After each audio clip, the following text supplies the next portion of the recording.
Hello everyone, I'm Daniel Rubenstein. It's February 3rd, 2025, and this is the live daily briefing of the Israeli Citizen Spokespersons Office. Israeli Prime Minister Benjamin Netanyahu is currently in Washington, where he will be having a very important meeting with President Trump.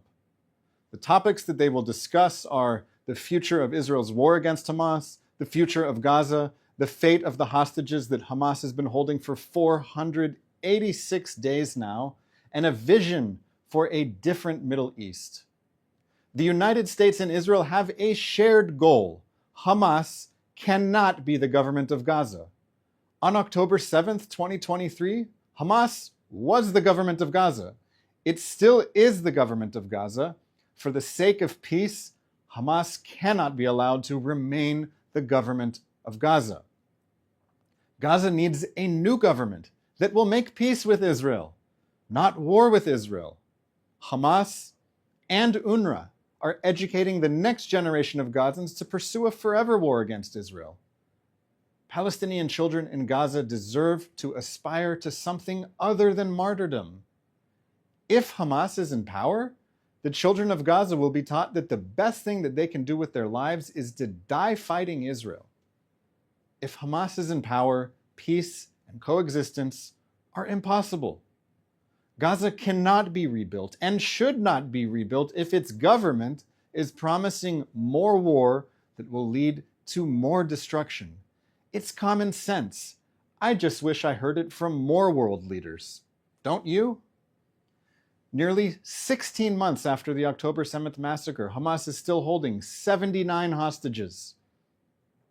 Hamas is starving the hostages, torturing the hostages, holding hostages in cages, and using hostages as slaves. Hamas is holding the bodies of dead hostages. Israel has agreed to pay a high ransom in order to bring these hostages home. We need as much pressure as possible on Hamas and on the countries that support Hamas the most: Qatar, Turkey, Iran, and South Africa, until Hamas can never threaten the people of Israel again. How can life improve for the people of Gaza? President Trump has asked Egypt and Jordan to open their borders and welcome Palestinians in Gaza who lost their homes as a result of the war that the Hamas government waged against its neighbor Israel. Egypt and Jordan have said no. They don't want Hamas supporters on their territory. Other people are suggesting that Qatar provide housing in Doha for Palestinians who need a place to live. I think that Palestinians in Gaza should stay in Gaza and live in peace with Israel. Make peace. End all claims against Israel. Wars should end with peace. The problem is that most of the people of Gaza are demanding the right to move to what's now Israel. How do I know this? Well, I just went to the UNRWA website. It says that UNRWA has registered 1.58 million people in Gaza as refugees. This is not the number of internally displaced people from the current war. This is the number of refugees from 1948 and their descendants. 1.58 million people in Gaza believe that their true home is not Gaza.